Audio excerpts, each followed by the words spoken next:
Iowa because calls where it he's the cash. Right. Every team, like not every team, but a lot of college football teams do this. What would you call it if you say you get to build your own defense and you're not changing anything of what this role does, but you get to think of a cool name? Vermithor for sure. There you go. I like that. One of the House of Dragon names. Great. And you just yell Jakaris when you want him to blitz. Doing a scouting report and be like, yeah, he played the Vagar position. The Vagar position is basically just Deion Walker. What like Deion and like Kenneth Grant do.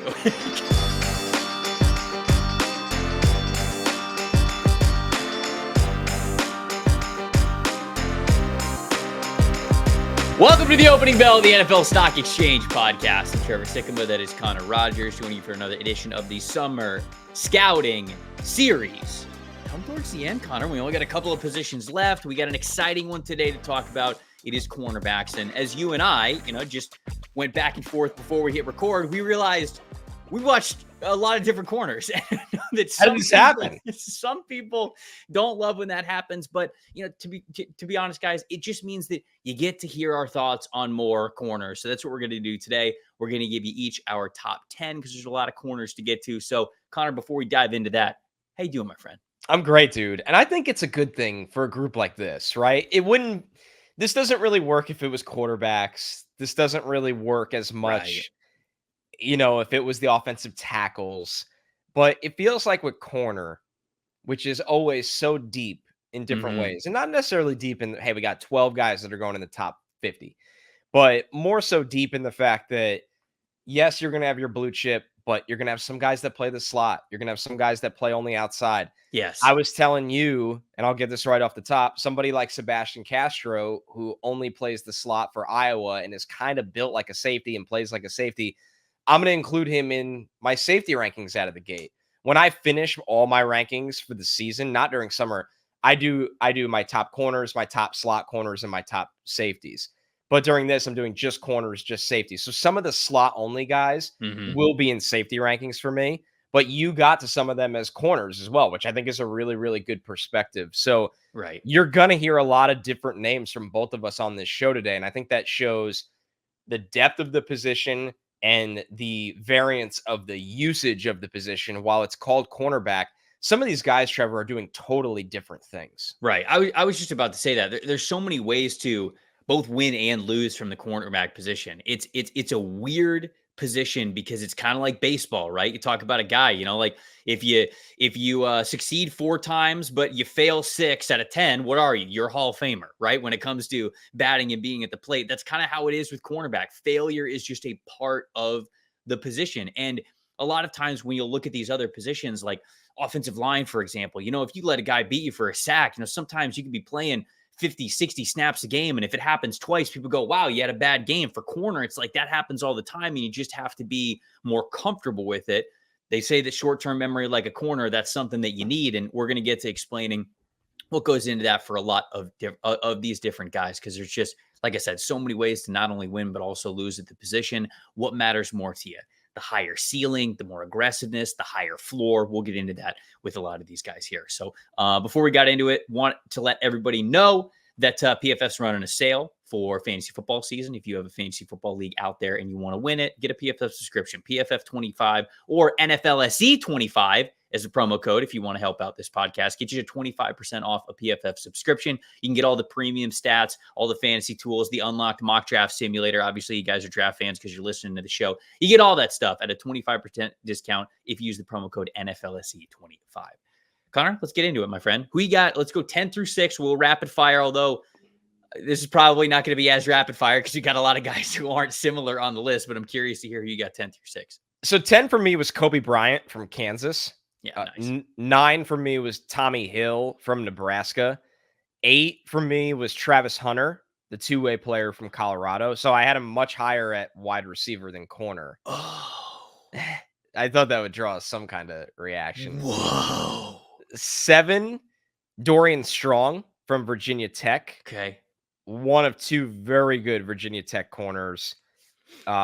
6 for me, make sure I have this right. 6 for me is Denzel Burke from Ohio State, a guy that a lot of people thought he was going to declare last year. So I feel like I've watched a lot of Denzel Burke. He ended up going back to school.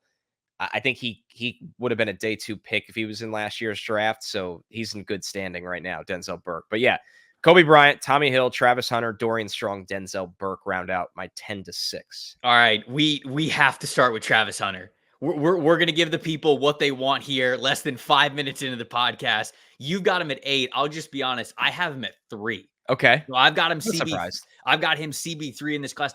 I like him better as a corner. So Really? it's so funny that we It is see him interesting. differently here. There's a lot of agreeing on this podcast, and some people are like, you guys agree too much. Here on the Great Travis Hunter debate, which one's he playing in the NFL? We are on opposite sides, it seems, to start this preseason. So, all right, talk to me a little bit about Travis Hunter. I'd love to hear what you thought of his tape while he was at corner. He has played more snaps at corner in his collegiate career. I'm not saying that that's 100% where he's going to be at the NFL level. He's just got more experience doing it. You still think a wide receiver could be the higher ceiling for him, but what'd you think of him at corner? How did he get the CB8 for you? I think, to be fair to Travis Hunter, there's a lot of caveats with him having him at 8. I didn't grade him on a curve at all. If I did, the things that would have been factoring into the curve would have been that he's out there all the time because he plays offense and defense. I think it hurts him at corner. I do. I think number 2 is that he's a really young player that, with his athleticism, he has a lot of room to get better. He can be a really, really good corner if he improves on some of the things I'll read off in the weaknesses. Number 3 is that Dion treats him like he's Dion when you watch him play. Like, this kid is playing press with no help all the time. Right. And I think it put some bad tape out there for him. Right? He's got like his overall coverage grades are like 80s across the board. And then when you get in a single coverage grade, it's like 58.6 or something. And you go, how is that the case? And then that's really good context by you saying he is truly on an island with like no help. And this is the first year that I use the single coverage filter for summer scouting corners every time. Because I think it really does tell you a lot about a guy. And if a guy's grading out as a 90, but you realize so much of it is him sitting in zone and, feasting on some bad throws. Right. You just learn more about a guy. Yes. And I thought, so here's the really good stuff with Hunter and why he could be a great corner prospect if he wants to be one day. I still think the now is better at wide receiver, and I think the ceiling is the same as wide receiver. So he's a twitchy athlete. He's got quick feet to react to things in front of him. Like, that really helps him. When you're springy in the lower half, it helps the reaction skills when you're playing things in front of you. He has a ton of experience in press. Like I said, he's been already thrown into the gauntlet where he knows what it's like to have to play on an island. And that's a crazy hard thing to do and rare thing to do in college. Yep. He's got legit ball skills with that wide receiver ability. Crazy, man. 3 picks in 2023, and he didn't play a full season at corner. Yeah. So that's really good ball production. The reason I have him at 8, and this is where the now comes into play of ranking these guys, he just too easily allows receivers to get over the top of him. It's all the time. Yeah, you're right. And I know he can run. Like, I know if Travis Hunter goes to the combine, he's not running a 4.6. So he's covering off of athleticism rather than instincts and route anticipation. For sure. And when you are just being an athlete out there, no matter how fast you are, sometimes guys are going to run by you because you're not anticipating what they're going to do. You watch the Stanford game, right? They relentlessly went after him. I've never seen anything like it for a top player in my life. I think he was targeted 13 times in the game, and he made some plays. Elikai Maynor game, baby. It was the Maynor game. Hell yeah. I'll tell you what I didn't like, Trevor. I didn't give a shit about the plays he gave up. I didn't care that they went after him and tried to expose him. I thought the body language in the second half was terrible. Terrible. It drove me nuts. I'm like, he kept looking at the sidelines. He kept looking at the ref. And I'm just like, man, you are way too good of a player to be doing this. And everybody has a bad day. I didn't drop him to 8 because of this game or the body language or anything like that. But I just looked at it and said, like, these are things that matter in big games for a corner. And I don't think he's a reliable tackler against bigger wide receivers. He falls off of big wide receivers all the time. And he's still 21 years old.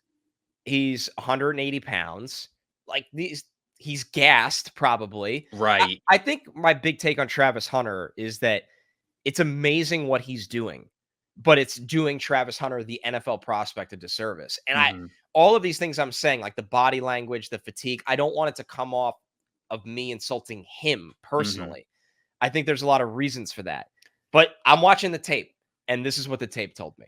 Hey, I think that we see him decently similarly. We just see him sort of on two different sides of the coin because I'm doing a little bit more projecting and you're sort of Yeah, looking at him like, "Hey, this is who he is right now." And I think that's totally fair as an evaluation because I do see some of the limitations with him, right? You can see that even though he's got incredible conditioning, there are certainly times in the second half of games where he looks tired. I mean, he's playing he's both human. sides of the ball. So like that you have to factor in a little bit, which I tried to.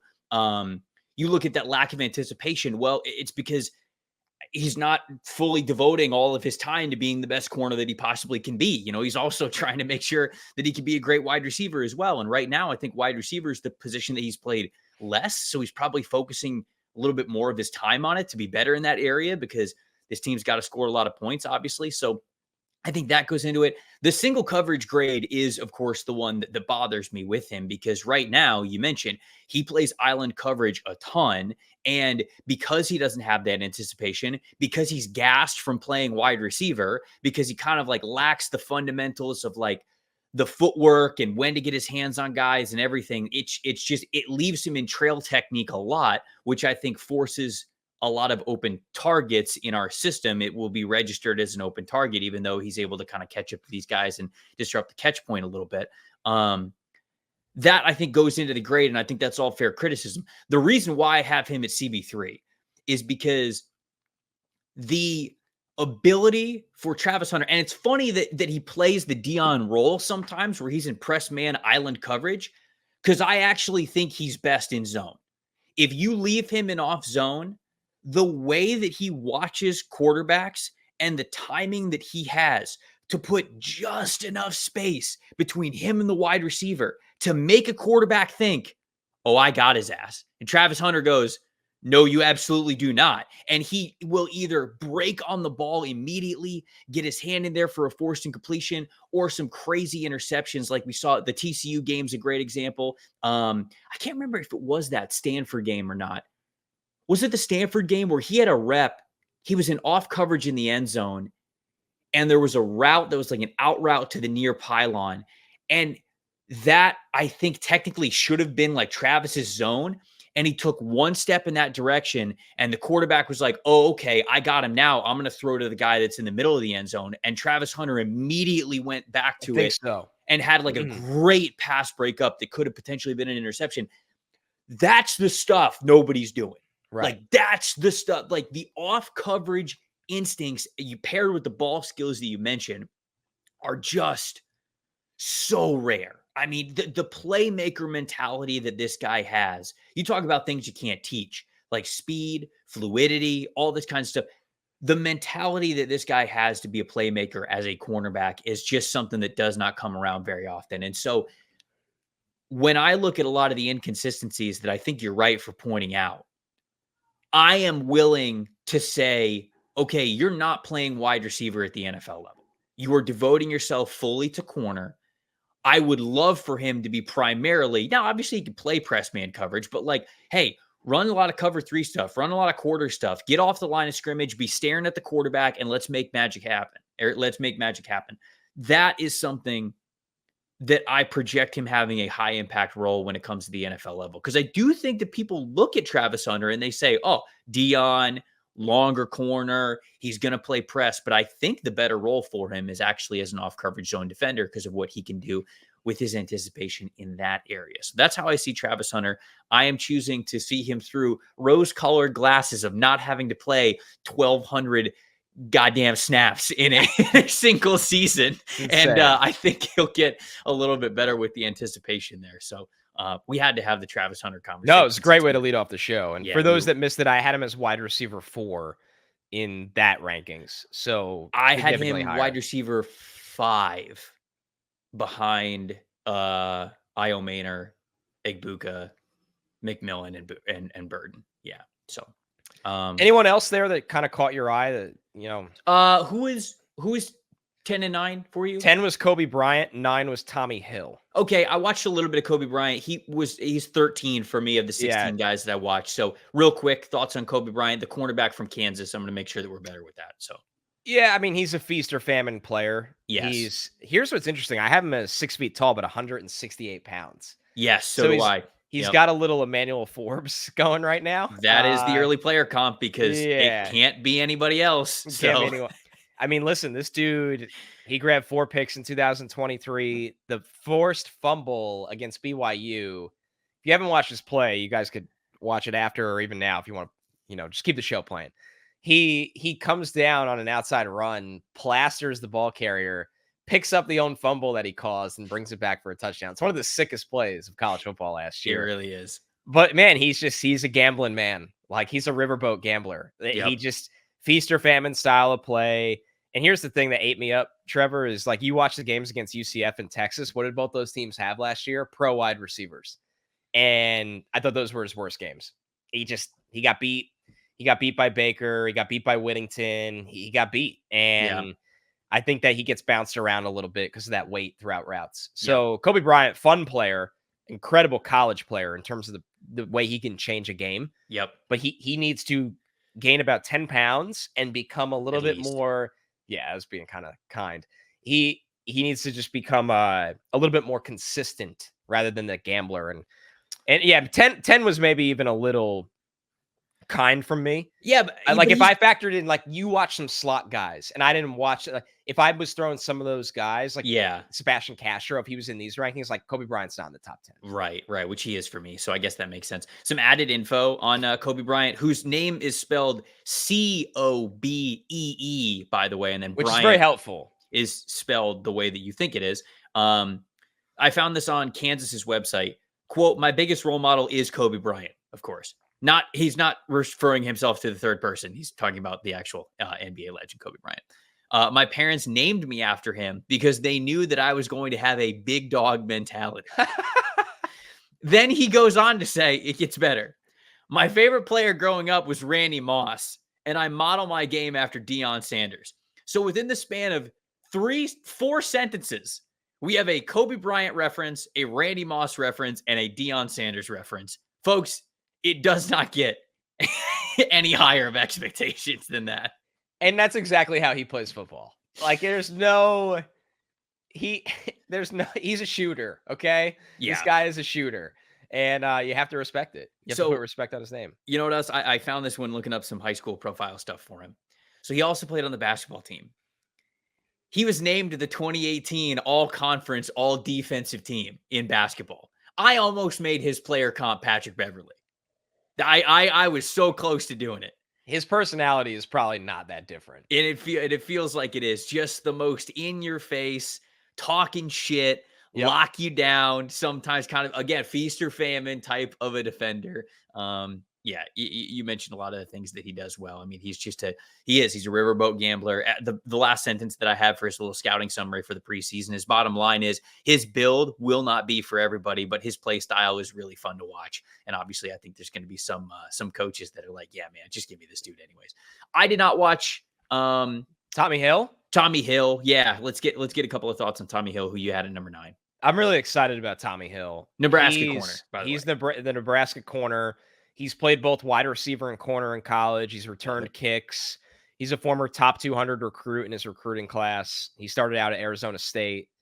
He's really found his footing at Nebraska. Last year, 4 picks, 9 passes broken up.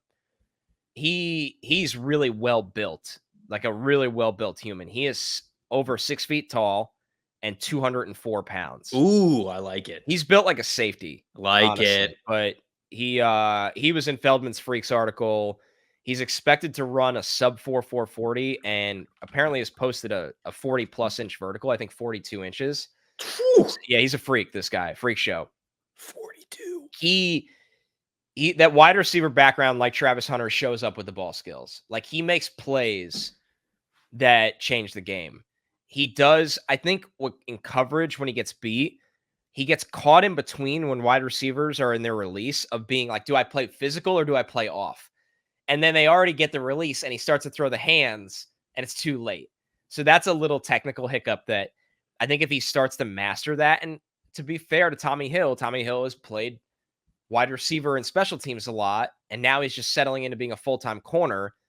And I think it looked pretty damn good in 2023. So I think Hill, the way he's built, the way his mental makeup is with the ball skills, if he cleans up some of those technique things I brought up, Tommy Hill might be a second round pick. Honestly, Okay. I think he's that talented. I really, really do. He is going to be an all-star circuit guy. This would be like, I put my stamp on, this is the riser this year. He was next on my list, and a guy that I was honestly bummed that I didn't get to. So now that you're talking him up, I obviously got to get to him before the season starts so I can get him in the mock draft simulator for sure. By the way, you brought up Bruce Feldman's freak list. It came out this week. You guys should go get a subscription to The Athletic and read it, because Bruce Feldman does an incredible job, and we reference this piece a lot. It's one of our favorite pieces of football content that comes out every single year. But I had to say, we're talking corners, but I had to bring this up. Feldman gave us what we needed. If you will go back, answered the call. If you go back to the interior offensive line episode, you will hear Connor and I plead to Bruce, please get us some weightlifting numbers on Jaden Roberts, the offensive guard from Alabama, because every player that was asked who's the strongest player on the team at Alabama, they all said, oh, Jaden Roberts, Jaden Roberts, Jaden Roberts, Jaden Roberts. Seth McLaughlin, his center, basically said, I don't think there's ever been a weight put on the bar that he couldn't pick up. And we do indeed have some numbers, thanks to our friend Bruce Feldman. Jaden Roberts came in at number 4 on the freaks list. 18% body fat and 272 pounds of lean muscle on his 322-pound frame. I don't know how they're calculating that, but sounds impressive when you say it out loud. Here's the numbers that we needed. He squats 825 pounds. What? I believe it. 825? You got people on this list, high on this list, that are like, oh, he squats over 600 pounds. Oh, he squats 605. What an absolute freak. Jaden Roberts is like, put 225 more on the bar. Insane. Benched 525 pounds, power cleaned 405 this summer.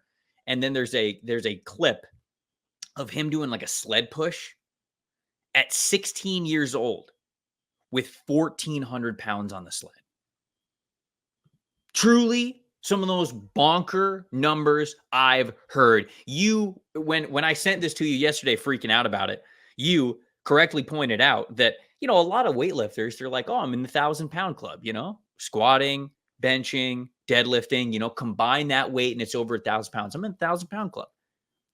Jaden Roberts almost is a 2,000-pound club. That's what's insane. Which is the stupidest thing I've ever heard in my life.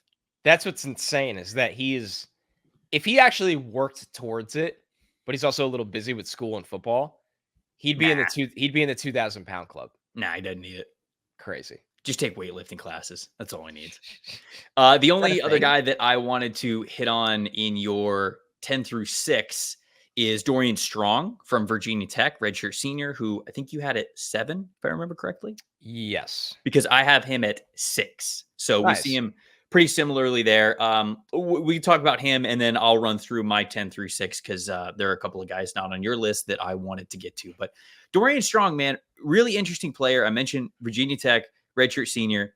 I got his measurements at 6 feet tall, 182 pounds. So He's a little bit slender, just 11th percentile in his weight. He played cornerback and wide receiver in high school. He was a track runner, did the 400, did the 200. So he's got that track background. You love to see that. Fun fact about him, his father, did you see this? Did you look this up? Yeah. His father is a former IFBB pro bodybuilder and is now a pro bodybuilding coach. Yeah. He runs his own business on it. Pretty sick.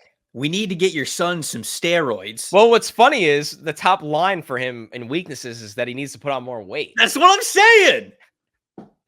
Yet his dad's a former IFBB pro. We know you've got the rice maker and the chicken baker right in the kitchen. We know it's there. It's all right there. Your dad's barely able to bend his arm enough like Ronnie Coleman just to try to get that dry-ass chicken into his mouth, the meal prep. We know you've got it in the kitchen. It's time for pasta breakfast for Dorian Strong.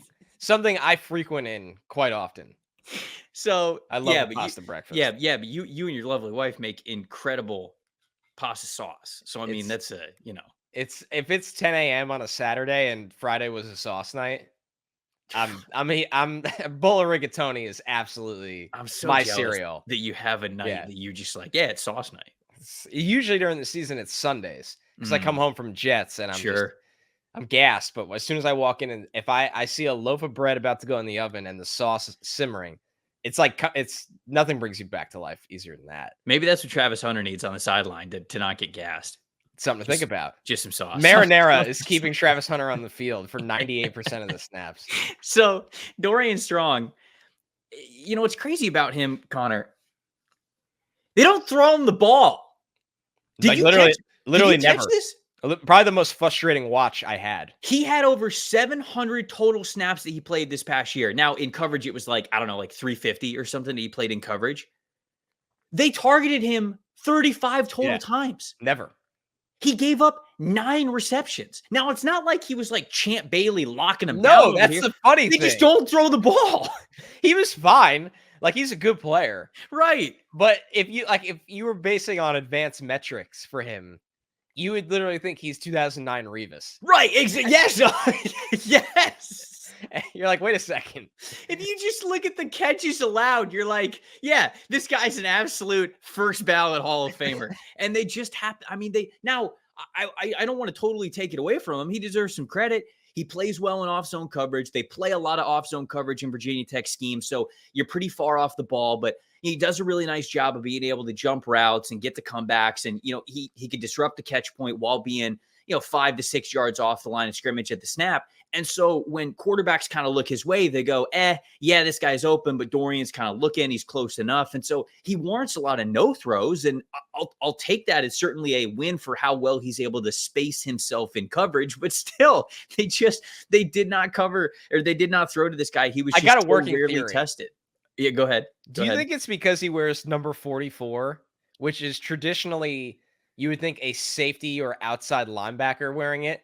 The quarterback goes, oh, the safety linebacker is helping over on that side, and never throws that way. They don't realize it's just a corner. So they think there's some sort of soft zone underneath, like somebody's playing underneath and I just can't see him because I see 44 back there. It's something to think about. Yeah, it is something to think about. Yeah, what an odd number at corner. You know what, though? It makes it so easy to find him, which I forgot, Trevor, the battle.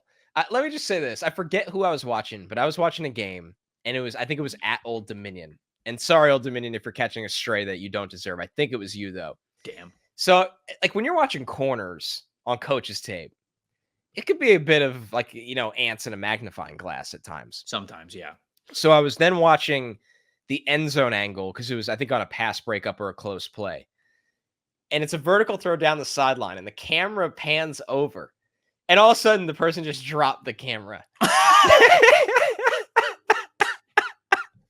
Like the whole thing fell off of it just like tilted all the way down. Yeah. And then they popped it back up and the play was over. And I was just like, yep, this is what it's like watching corners. It takes 4 times as long as any other summer scouting venture. It does. Yeah, it takes a while. So anyways, yeah, I see him as sort of like right now it's tough to totally judge. Obviously, I project him in a heavy zone scheme. Yeah. Does a lot of cover 3, a lot of quarters. He's playing off coverage. He likes to keep his eyes on the quarterback. His eye discipline's amazing, though. It's really good. He plays the position in a very smart way. He is the first line that I have is a savvy cover 3 corner.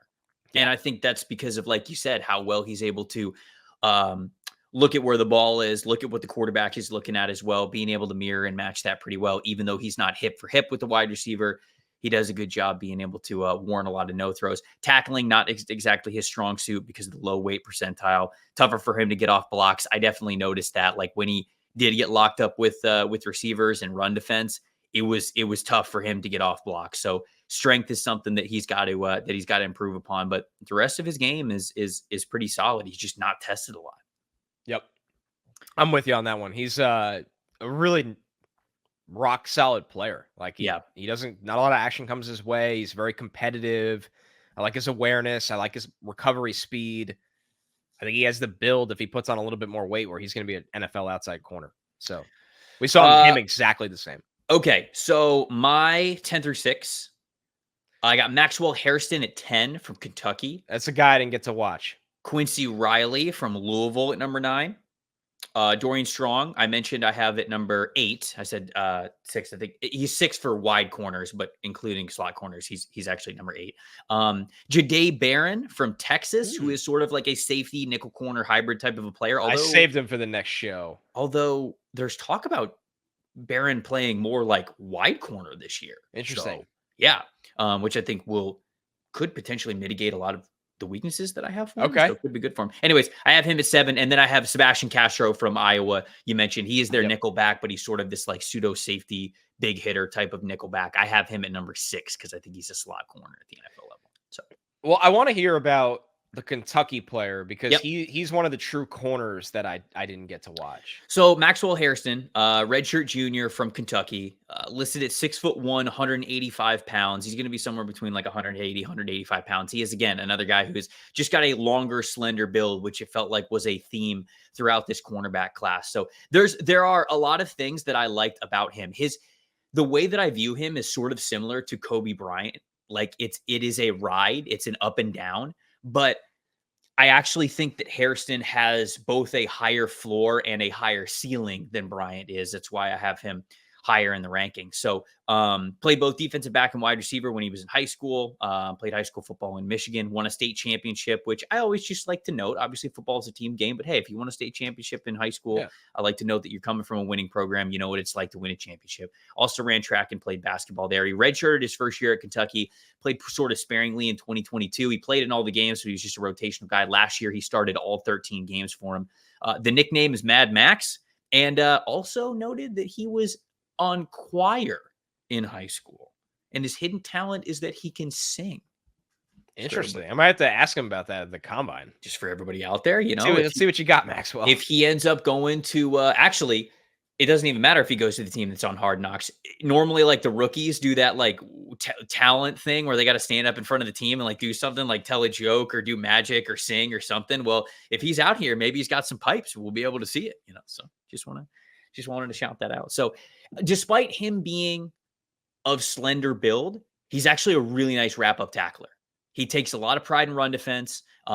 He is not like an imposing run defender, but he understands, hey, I've got to funnel guys back in. I'm the last line of defense between the ball carrier and the sideline a lot of times. Let's get some help and make sure that if he's going to cut on me, he's going to cut back inside and I'm going to have help there. So I think that I've recognized that from him. And normally you don't get a lot of run defenders that are about 180, 185 pounds. And like I said, when he faces ball carriers, he gets the arms around him. He's not ankle tackling. Like he's tackling these dudes. And I love that. Love that physicality in his game. He gets a little bit too physical when it comes to, matching routes, because something else I think he struggles with is he lacks that true anticipation. There are too many times where he looks out of control. Like he'll be in off cover 3 and he'll be shuffling down the sideline and the wide receiver will like hit a comeback like towards the sideline. And instead of putting his foot in the ground, like if that's happening behind him, like if it's true, like a blind spot sort of thing, instead of like putting his foot in the ground and being able to just like sort of just like immediately go towards that wide receiver, he'll like speed turn, you know what I'm saying? Yeah, to like turn around. And by that time, there's just too much space in between him and the corner. And it goes, okay, I understand the speed turn technique that you're kind of going for, but you're leaving a little too much space. I think that's what goes into him being a little bit out of control. He's like I said, he's grabby when the routes are breaking. It's because he's not anticipating as well as he needs to. But I think he's got pretty good ball skills. I'll mention that the high interceptions last year were more opportunistic, but there are other times where I see him really get his arms up there and play the ball pretty well, which means I think that he's still got pretty good ball skills, even if the interceptions themselves were a bit opportunistic last year. And I think that he's got adequate size and speed. So I think that he is somebody who, with a little bit more anticipation and discipline, could actually be a potential starting outside corner in the NFL. He reminds me body type wise of Cam Smith from South Carolina. Now, Cam played more man coverage, like press man coverage, than Hairston does, but I think Hairston can play that role. He just plays a lot more zone in Kentucky's system. So that's how I saw Maxwell Hairston. He's somebody that I instantly put on my list. And then another guy that I did have on my list, but I didn't get to watch enough of. I only got into the background was Quincy Riley, who I believe was 9 for you out of Louisville. Yeah, so Quincy Riley, sixth-year senior, he played at Middle Tennessee State for 3 seasons before he transferred over to Louisville. Started for 13 games last season. I think he was a starter the year before as well. He's got a pretty extensive track background, actually. He's from Columbia, South Carolina, so surprised that South Carolina didn't get him, especially while he was in the transfer portal. But in track in high school, he won the South Carolina 4A 100-meter dash with a 10.4, pretty damn fast. Yeah. And the 200-meter as well. He was even named the state's 4A track and field player of the year as a senior in 2019. So he's got good movement skills to him. 5'10 and a half, 187 pounds. So decent build. It's not like he's like overly lanky or slender. Like I think he's a little bit lower in the weight profile and the height profile, but he is built well. Versatile enough to play left and right side of the line of scrimmage. Definitely noticed that from him right off the bat. He's pretty comfortable in both man and zone. I think he's confident in press as well. Athleticism, you don't see like a freak track athlete when you watch him play, but I think it's certainly adequate for the position. The issues with him, I think that he lacks that true stickiness in coverage. Like especially when he's trying to match guys when he's in off coverage, or even when it's man coverage, staying in the hip of receivers, he's not anticipating as well as he needs to, or there might be just a little bit of stiffness with how he is changing direction. Linearly, I think he's pretty explosive, but there might be a little bit of stiffness there in the hips or in a little bit slower footwork where the change of direction just isn't quite as good as it needs to be to really stay in the hip pocket of these guys. Not a fundamentally sound tackler, just not a guy who's going to have high run defense scores for you, although he does seem to give some effort flashes every now and then. But I was also struggled, and the reason why I got him a little bit lower, I think a lot of people like him, is I was actually kind of surprised at how easy receivers were able to get vertical on him with his track back. Run.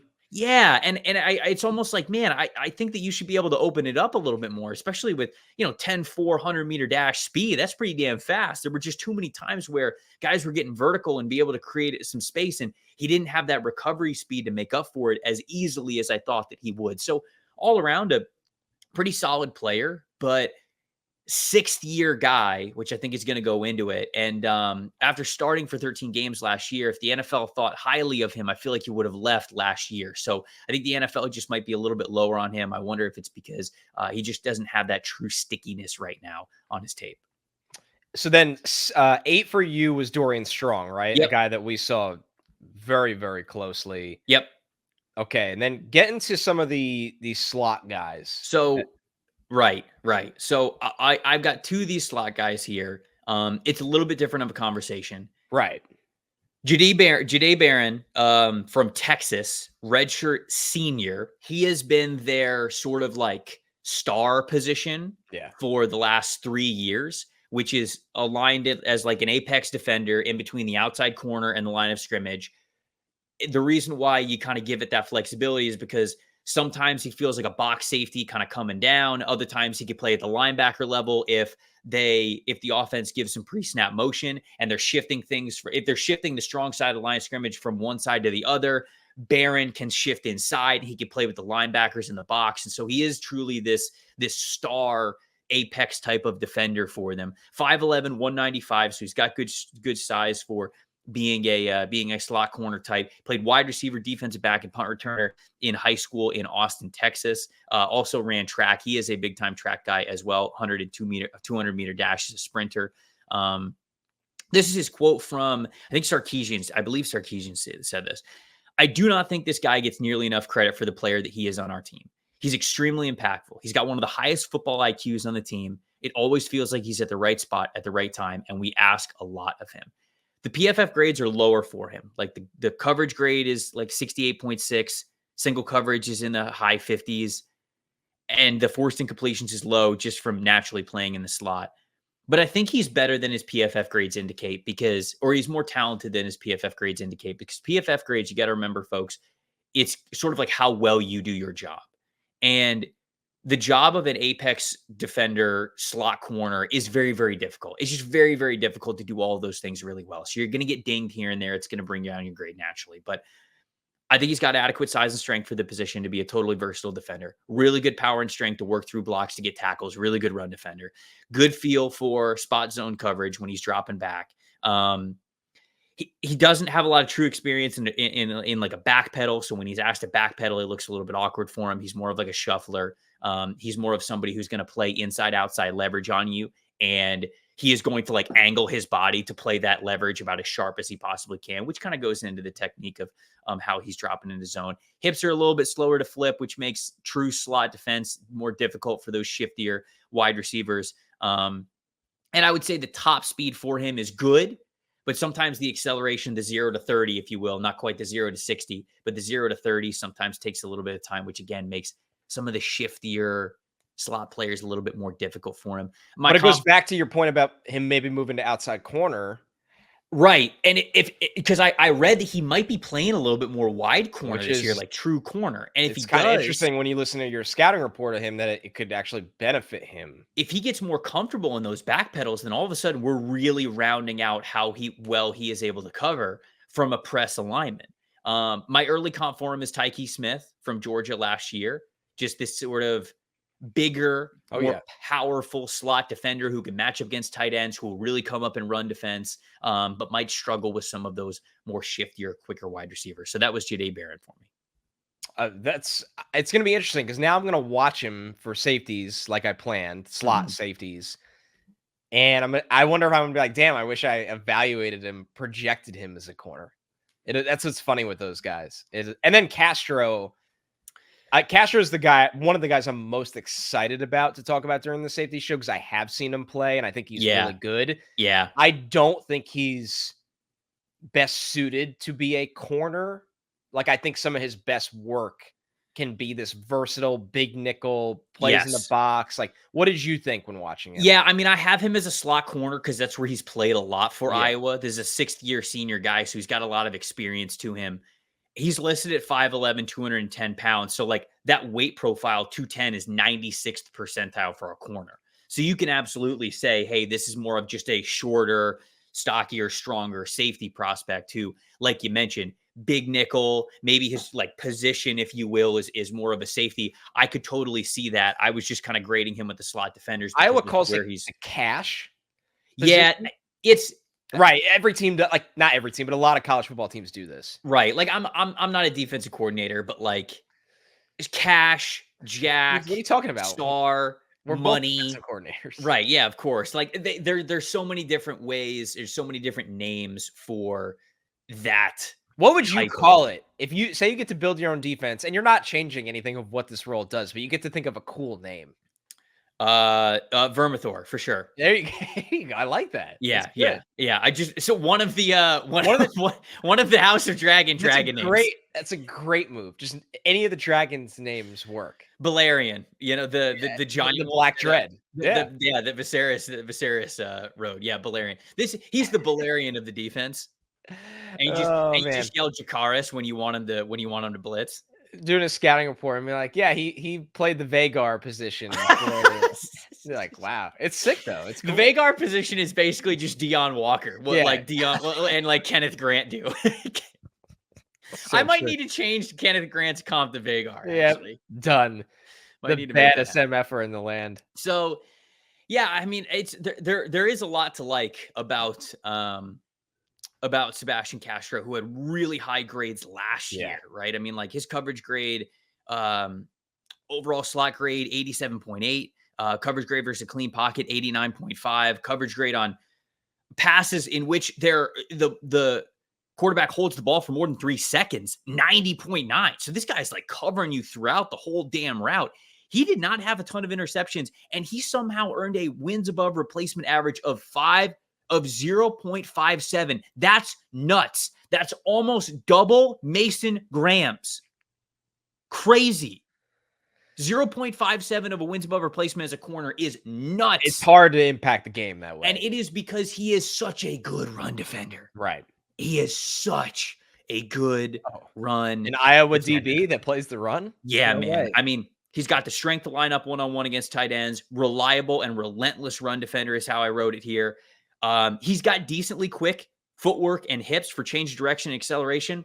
The top speed is an issue. He's not going to be able to really match a lot of these guys getting vertical at the NFL level. That's why maybe him being more of a safety, I think, could be something that we could see more from him at the NFL level. Shorter arms do make it a little bit tougher for him to get off blocks, but he is a high IQ football player who is just very rarely out of position, and somebody I think all 32 teams in the NFL would love. Now, how much he is valued from each team will differ, but somebody who has the IQ, the versatility, and the quickness to be able to play a lot of different positions in the defensive back room.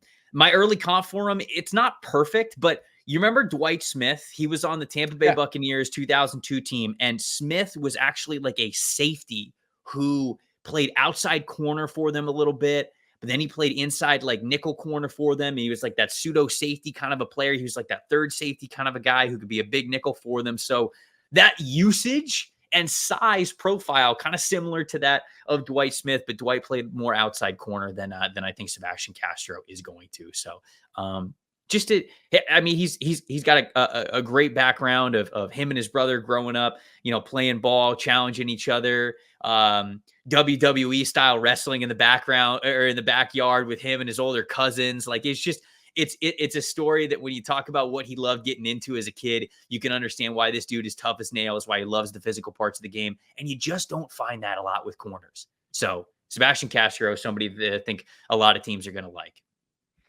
All right. So I want to jump into the big countdown, 5-1.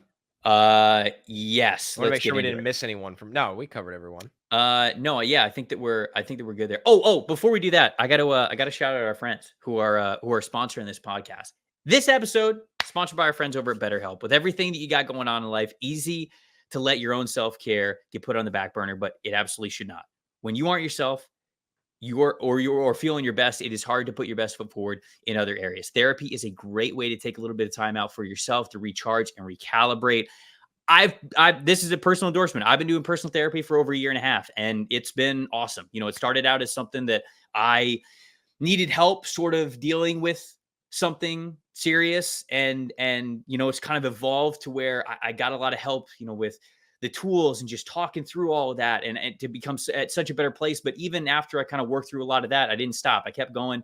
And now there are little things just week to week, month to month where I'm like, man, like things are kind of boiling up. And I've been able to discover, how I think about things and how I react to things so much better over the last year and a half by being able to talk to somebody about it. And it's helped me understand myself better. And that has allowed me to live a happier life, give more of myself to other people. And it's just, it's been awesome. I cannot recommend it enough. If you're thinking about starting therapy, give BetterHelp a try. It's entirely online, designed to be convenient, flexible, and suited to your schedule. Just fill out a brief questionnaire and get matched with a licensed therapist. You could also switch therapists at any time with no additional charge at BetterHelp. Just like leg day, never skip therapy day with BetterHelp. Visit BetterHelp.com/NFLSE to get 10% off on your first month. That is BetterHelp, HELP.com/NFLSE.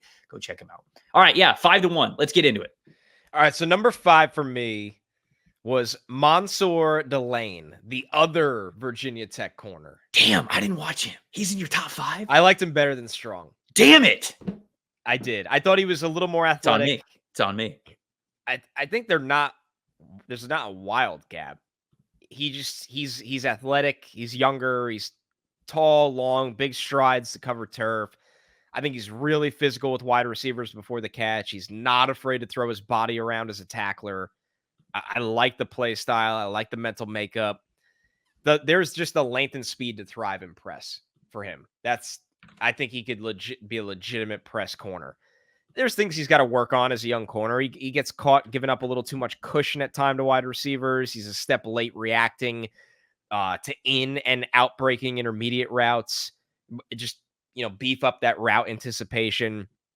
I brought up how he'll throw his body around as a tackler. He'll miss some from lunging. He's got to learn, when to be aggressive and when to kind of play it safe.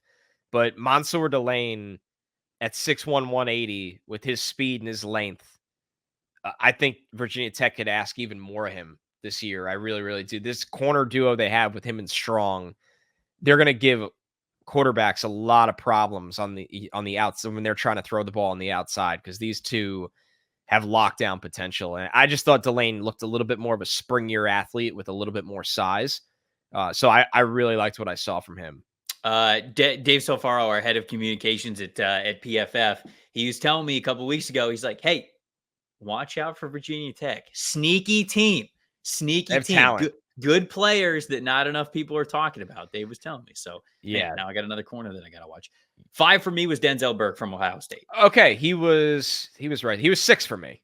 I think he was 5, right? Yeah, he is 5 for me. So, Denzel Burke, I think he's going to be around a lot of people's top 5s. Somebody who we thought could have come out last year, but he opted to return to Ohio State's defense because, he said that he wants to be a top 10 pick, first round pick, and then obviously win a national championship as well. And they got a really good defense coming back. So he is a senior entering this year, 6 feet tall, 190 pounds. That's 61st percentile and 39th percentile there from him.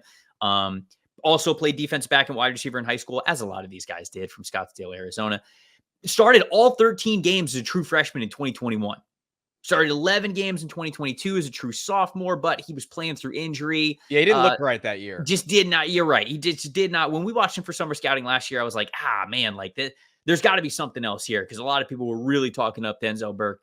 And the 2022 tape, you could tell, just wasn't his best stuff. I thought he was better last year. Started 11 games as a junior in 2023. So this dude's got 35 games as a starter already going into his senior season. So very battle tested, very experienced. I thought he had a much better year last year. He could have absolutely come out and declared for the 2024 NFL draft. I think it would have been a day 2 pick, in my opinion. I could almost guarantee that. He probably got day 2 feedback. Yeah, but he wants to be let's be real. Day 1 guy. Him, Sawyer, Tui Maloau, they all got good feedback. Yeah. They just wanted to go back and win. And you make enough money now that it's okay to do right. That. Exactly. So the strengths of Denzel Burke, very natural, smooth mover, I thought. Yeah, he's just springy. Yeah, I mean, he's just the way that he moves is just very fluid. I don't think he's like the greatest athlete out there. He's not like, you talk about him being springy. I don't think he's super twitched up, but I think the click and close is where I see the springiness, though. Like when there's something in front of him, like he can click and close where it's like, that's where he's got bounce. So I have as a note as a strength for him, really good eyes in zone. And I think that experience all goes into it, right? Just that ability to look very fast because you're so confident in being able to click and close when you're in off coverage and when you're in zone. Really good feel for spacing as well. I don't think he's as reliable as a tackler, like with finishes, but he at least knows where he needs to position himself in run defense.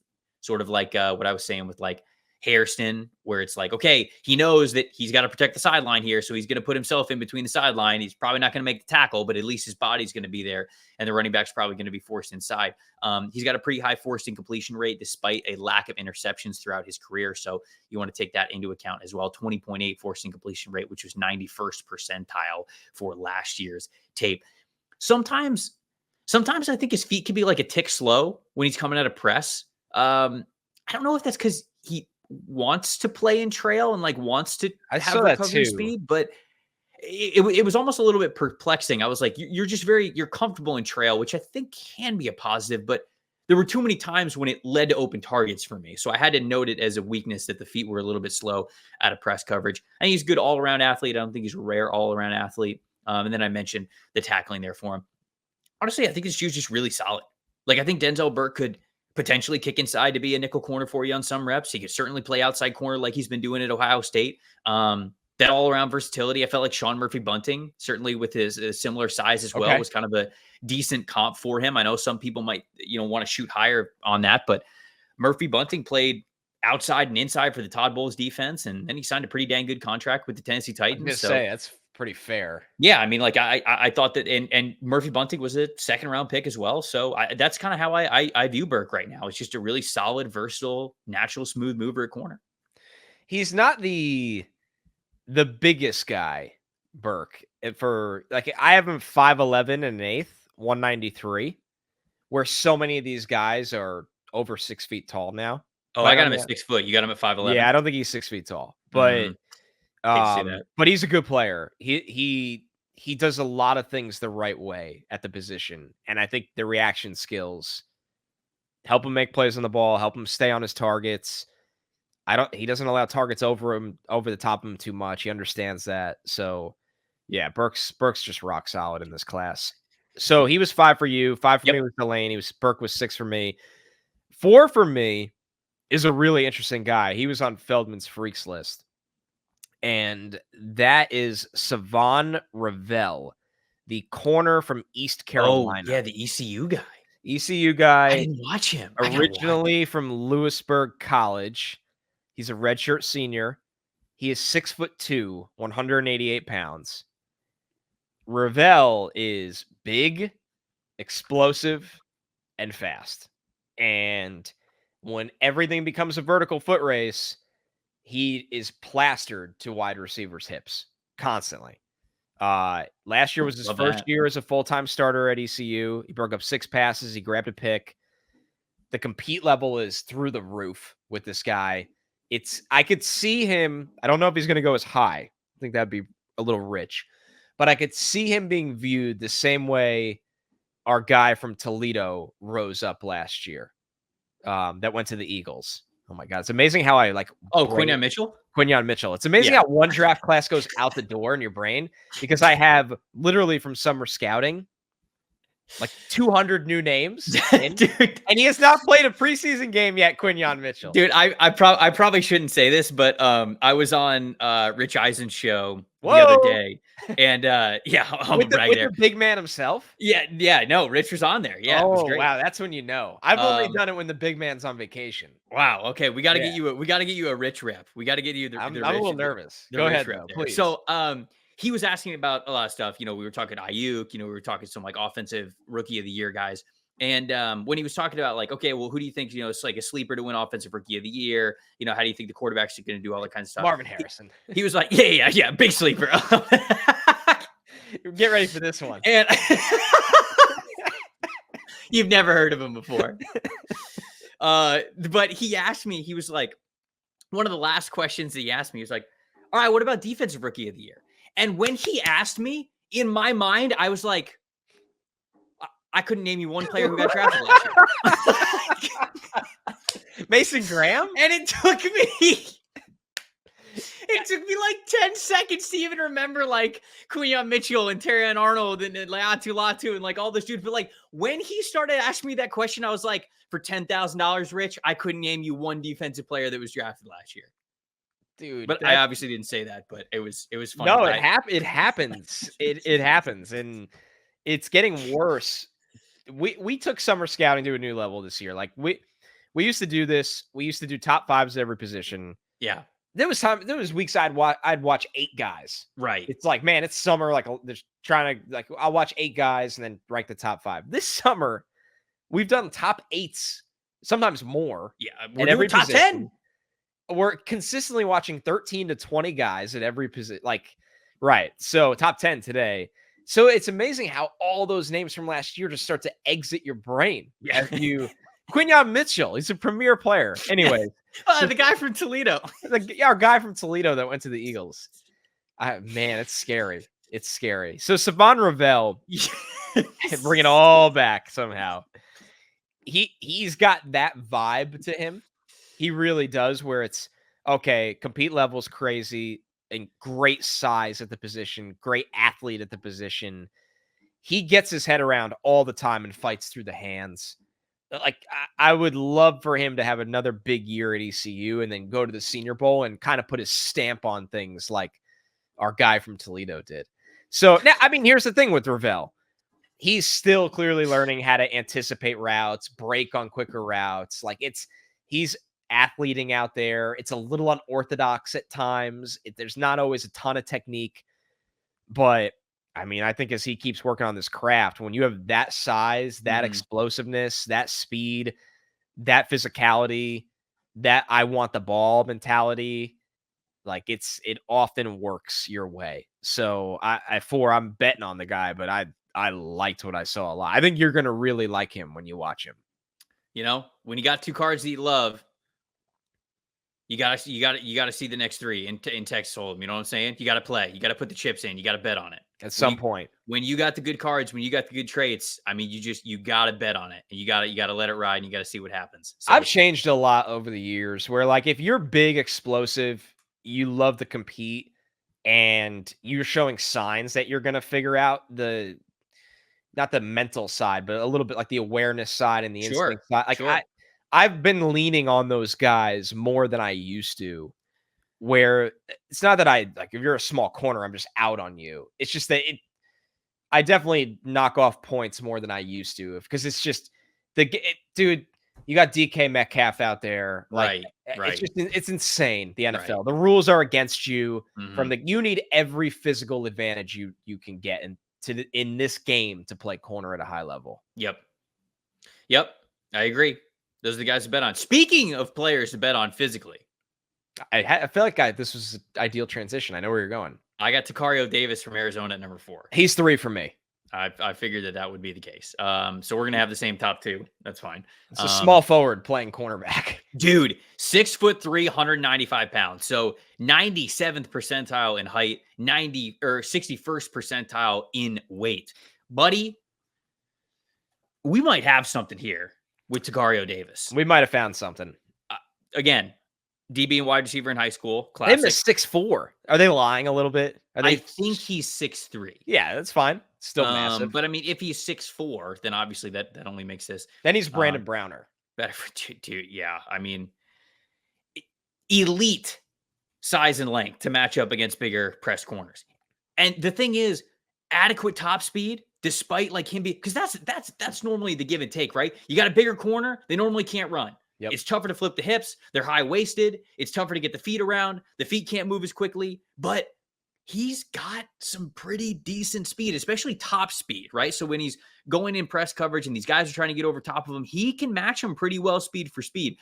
There's not a lot of panic, which I love this. I love this part about his game. Not a lot of panic in pre-throw coverage, even when he is backpedaling. Again, you get guys who are high-waisted, who are tall, and you're asking them to sit and backpedal.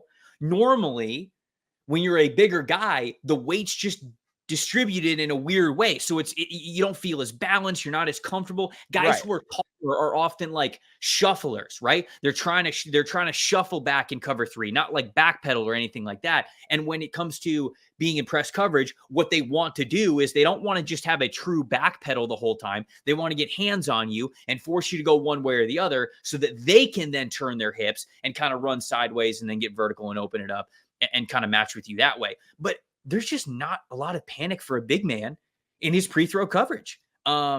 He's lacking a bit of strength when it comes to that slender build, but he still likes to get up in receivers' faces. Forcing completion percentage of 99th percentile, 27.8, extremely high there for him. Just rare movement skills, it feels like, for a guy who is 6'4", 6'3", whatever he is, 195 pounds. But it would be pay-per-view. I'd pay for this, to see practice footage of him and Tetsuo McMillan just going one-on-one every single day in practice. Dude, insane. You want to talk about iron sharpens iron. Those dudes are absolutely making each other better every single day, going up against each other in practice. It's a heavyweight fight. Basically, the only corner in America who could probably match up with Tetsuo McMillan is wearing the same colored jersey on the opposite side of him in practice. Explains a lot, right? And I think both of those guys are better for it. So a lot of potential there for him. I think that he certainly has the length and the comfortability to be able to play man coverage. That's where you're going to love him. People are going to naturally bring up the Tyreek Woolen comp, but he's a better corner than Tyreek Woolen. He's different. He's just not an athlete out there like Woolen was. Right. Woolen's a better athlete. Tacario Davis is Tacario Davis. Sorry, I'm mixing up Tetsuo McMillan and Tacario Davis. Tacario Davis is he's a better corner. Like, I look at him as, when Ahkello Witherspoon was playing his best, like, he's got the similar size and build of a bigger, longer corner like Ahkello Witherspoon, but Witherspoon his highs were sort of sporadic throughout his NFL career. And I think Davis could be even higher than that. So yeah, I'm with you all the way. He's a way better corner prospect than Woolen was. Mm-hmm. He broke up 15 passes last year. The Oregon State game? Oh, I didn't watch that one. He dropped 3 picks. And I mean, I'm not saying they're all layups. Some of them were, but if he just starts grabbing those because he's in position, he's so big. Mhm. Then he finishes the year with 4 picks and 15 PBUs. Like, Mhm. so I watched that game and I'm like, I didn't look at it as a bad thing that he dropped those picks. I'm glad that he's in position to make the play because I think he's going to start grabbing those picks.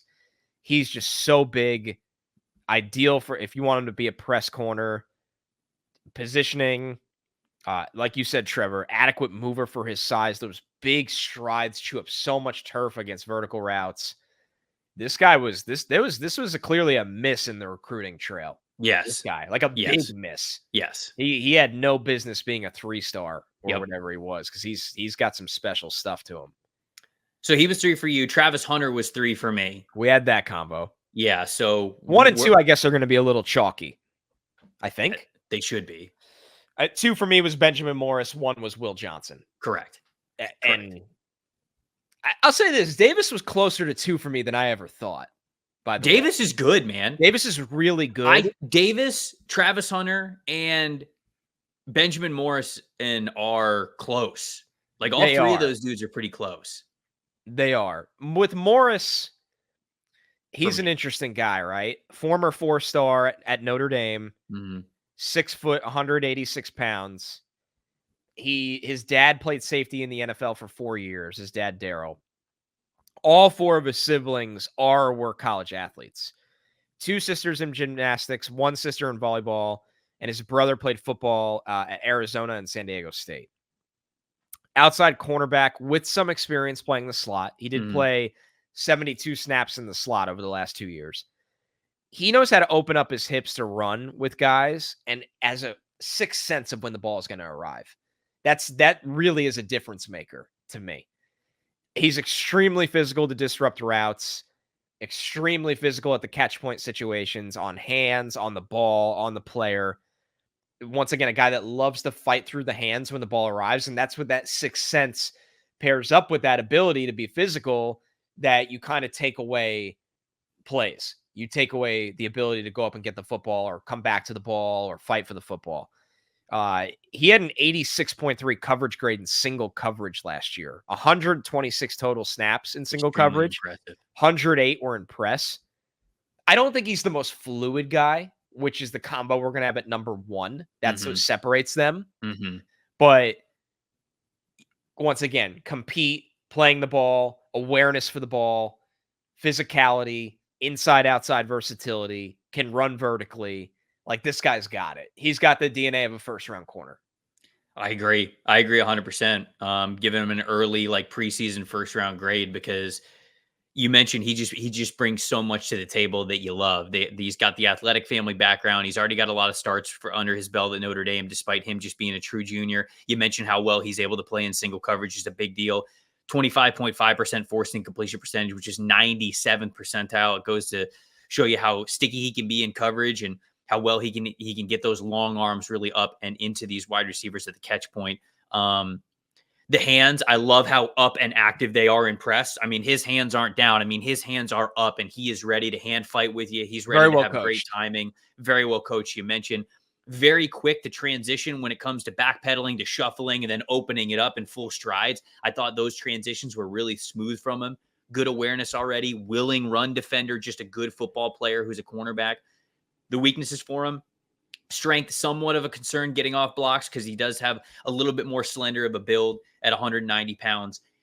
His stop and start ability, I noted this, is good. I think that it is good, but it does leave a little bit of room for really precise route runners to create a little bit of separation on them. And that stickiness, I think, is what we'll get to with Will Johnson in a second. And then I think he can get a little bit grabby. Again, going back to some stop and start deficiencies with him, some true change of direction, 0 to 30 acceleration, if you will, when he knows that he can't really keep up that way. If he's going up against a quicker receiver, he can get a little bit grabby on these guys. So I think that that's something that you've got to watch for him. It's sort of like the good with the bad, but I like Morrison a lot, man. I really did.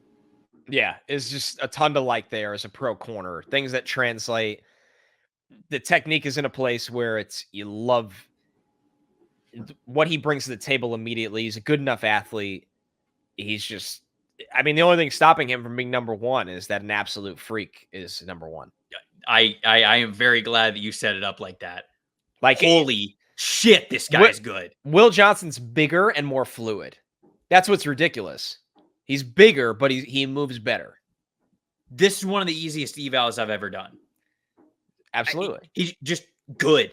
Did you watch him first? Yeah, unfortunately. Me too.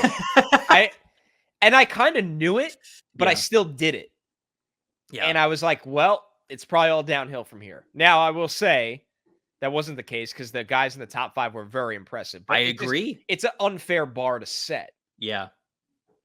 I'll let you I kicked off Morris. I'll let you kick off Will Johnson. Sure. So Will Johnson, true junior, entering this year from the University of Michigan. 6'2", 202 pounds, 92nd percentile, 84th percentile. I mean, he's got all the size that you would want from the outside cornerback position.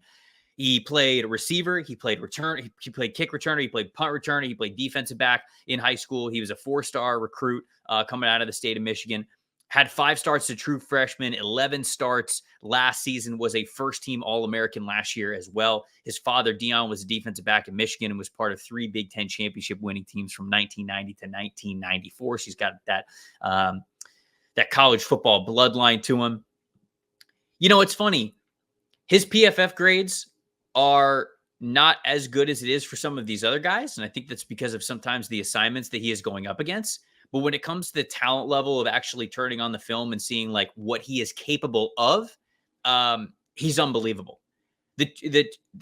Actually, here, I'm just gonna read my scouting summary for him. Johnson is one of the most pro-ready cornerbacks that you will ever find, especially as just a true junior. His measurables are a big plus for him at over 6 feet and over 200 pounds. But he moves with the quickness, body control, balance, and footwork of a player much smaller, which is a very good thing.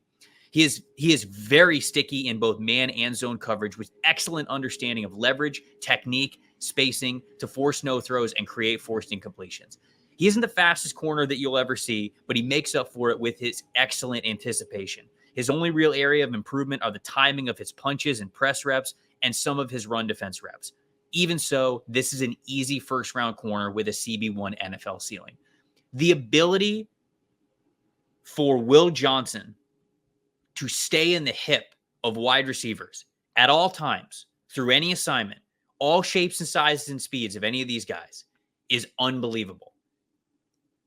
The easiest comp for me is Patrick Surtain II.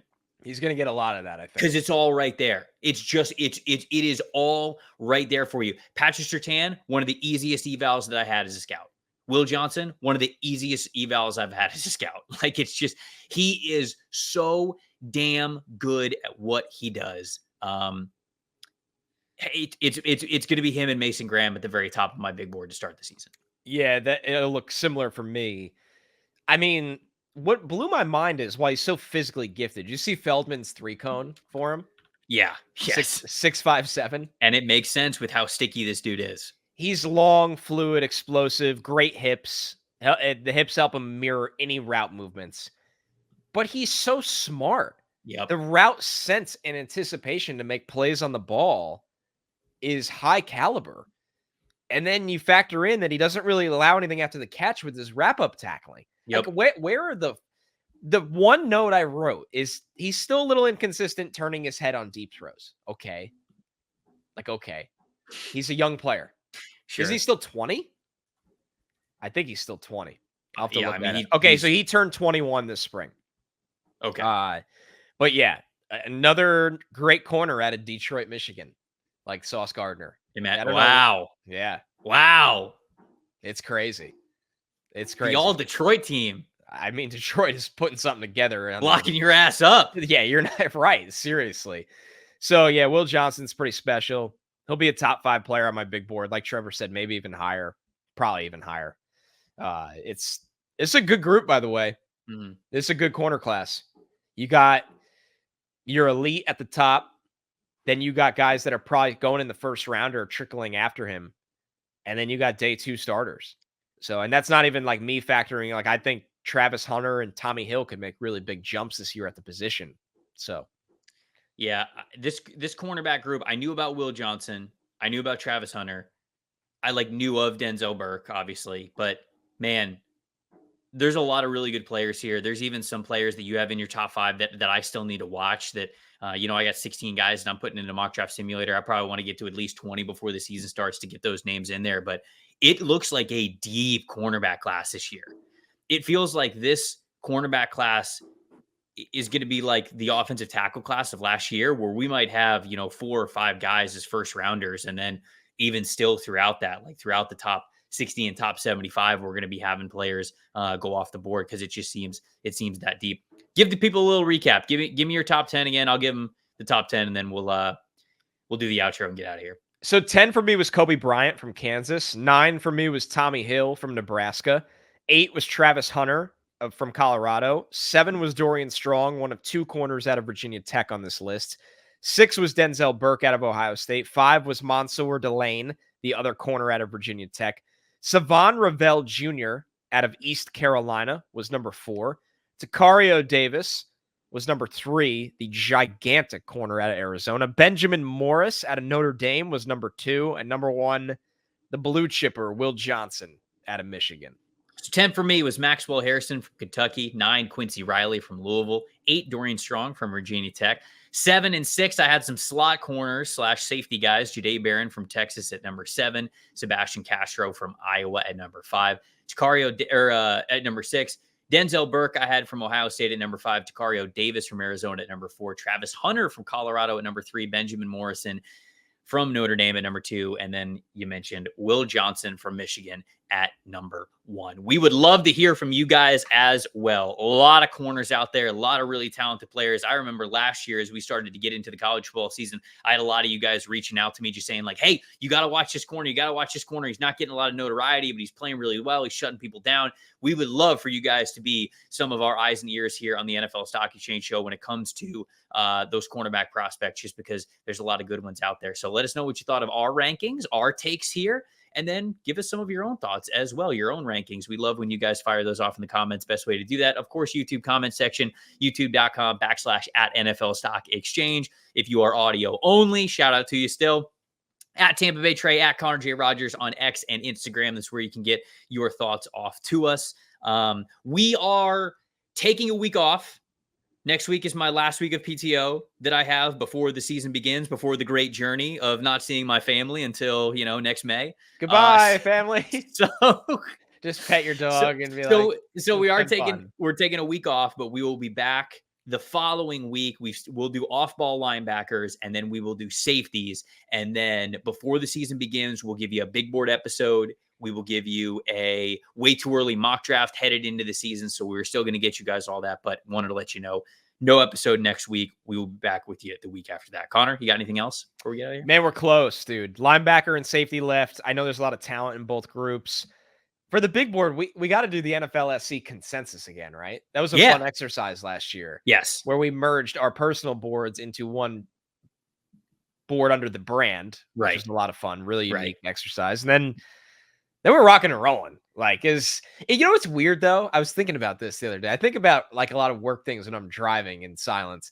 I was like, like a real psychopath. I was like, what's kind of, as much as we do more shows during the season, this is the hardest work we do until the season ends. Like January, it all starts again, but we've laid the foundation. Right. Now we do a lot of stock watch, reacting to things. Yes. Watching 15 to 20 players a week. Yeah. We love it. And it's one of those things where you're rewarding yourself for later. Like me having all these notes for our September through November shows. Right.